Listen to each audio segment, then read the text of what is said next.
नमस्कार। सोनम वांगचुक को लेकर के दोस्तों एक बहुत बड़ा खुलासा हुआ है। वो पाकिस्तान के लिए जासूसी कर रहा था और अब ये राष्ट्रीय सुरक्षा का सवाल बन चुका है। आज दरअसल लद्दाख के डीजीपी एसडी सिंह जामवाल ने एक बम फोड़ा है और वांगचुक का गिरफ्तार पाकिस्तानी इंटेलिजेंस ऑफिसर पीआईओ से सीधा संपर्क था। वो पीआईओ जो हाल ही में पकड़ा गया है वो वांगचुक को रिपोर्टिंग कर रहा था। क्योंकि वांगचुक ने पाकिस्तान में डॉन मीडिया का इवेंट अटेंड किया था, बांग्लादेश की यात्राएं की और सबूतों से साबित हो गया है कि यह कोई पर्यटन नहीं, दरअसल इंटेलिजेंस एक्सचेंज था। यह कनेक्शन लद्दाख की शांति को धराशायी करने का प्लान था। लेकिन रुकिए, यह कहानी यहीं पर नहीं रुकती है।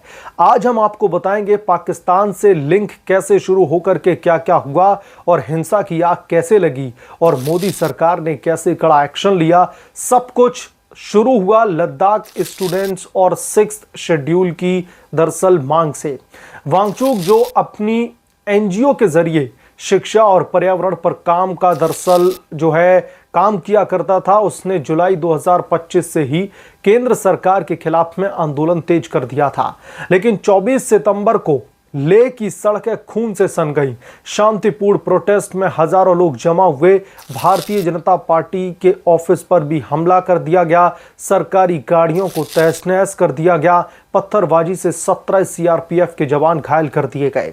70 से ज्यादा नागरिकों को चोटें आई और सबसे दर्दनाक 4 निर्दोष मौतें भी हुई हैं। एक युवा लड़की को दिल्ली एयरलिफ्ट करना पड़ता है जहां पर उसकी हालत गंभीर है। क्या यह अचानक हुआ था? जवाब है बिल्कुल भी नहीं।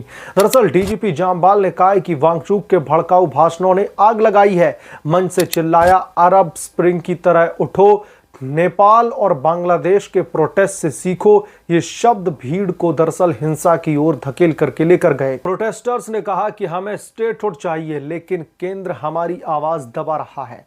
लेकिन असल में ये विदेशी ताकतों का खेल था।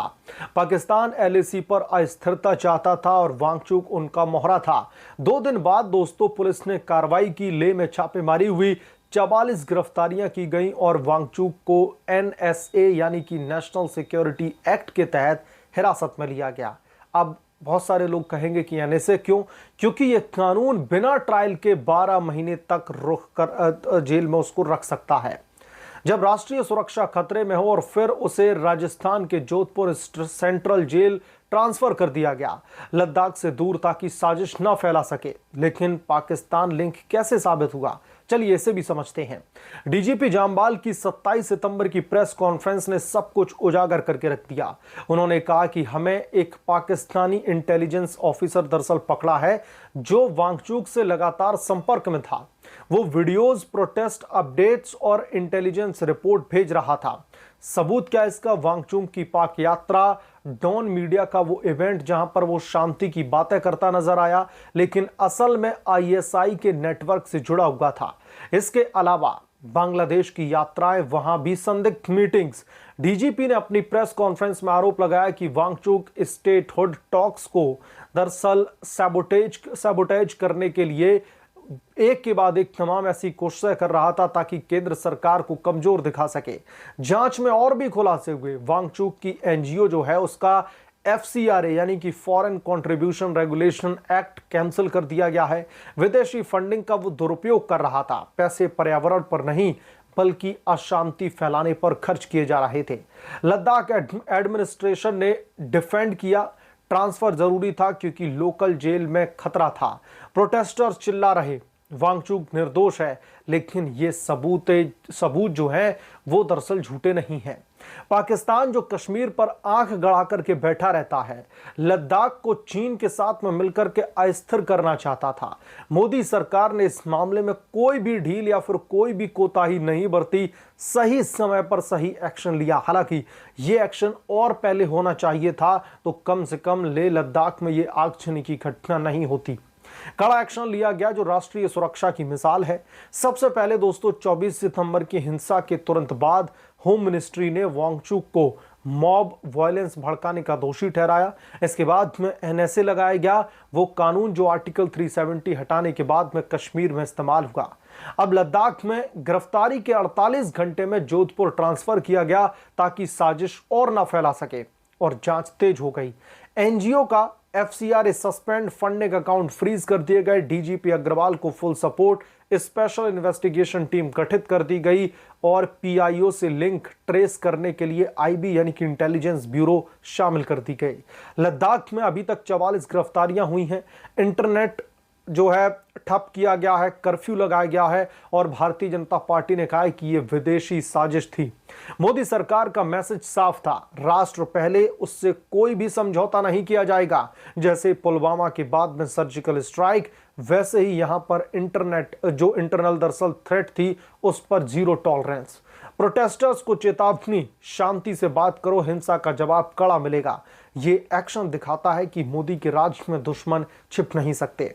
इससे भी दोस्तों बड़ी बात यह है कि सोनम वांगचुक जो एक तरीके से क्लाइमेट एक्टिविस्ट के तौर पर, क्लाइमेट एक्टिविस्ट की आड़ में जो ये सब कुछ कर रहा था, ये वाकई में जब लोगों के सामने निकल करके आया तो लोग भी दरअसल हैरान रह गए हैं कि इतने शांतिपूर्ण तरीके से इस क्लाइमेट एक्टिविस्ट ने ये सारी चीजें गढ़ी कि किसी को शंका ही नहीं हो रही थी कि ये पाकिस्तानी जासूस भी हो सकता है।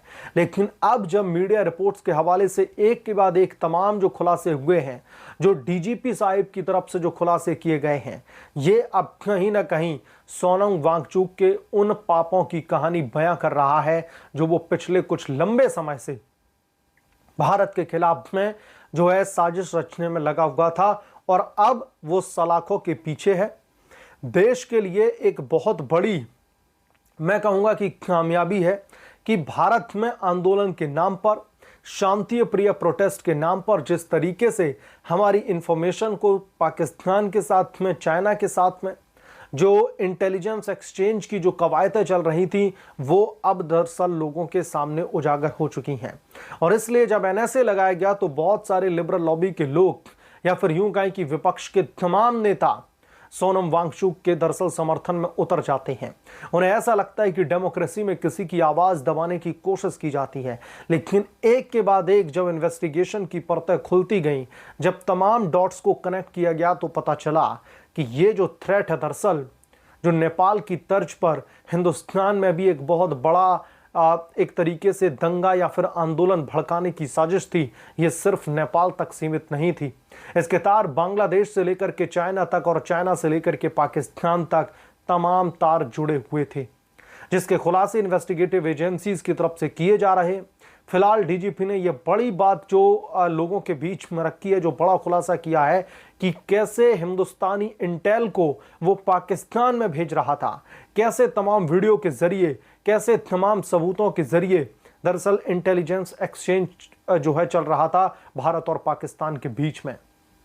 अब यह देखना दिलचस्प होगा कि मोदी सरकार इस बाबत और क्या कड़े कदम उठाती है। बहरहाल आप क्या सोचते हैं इसके बारे में, आपकी क्या राय है, हमें कमेंट करके जरूर बताएं। जल्द मिलूंगा किस दूसरे बड़े अपडेट के साथ में, तब तक के लिए धन्यवाद। अगर आप लोग चैनल पर नए हैं तो प्लीज चैनल को सब्सक्राइब कर लें, साइड बने बेल आइकन को जरूर प्रेस कर लें ताकि जैसे ही मैं कोई नया अपडेट लेकर के आऊं तो इसकी जानकारी सबसे पहले आपको मिले।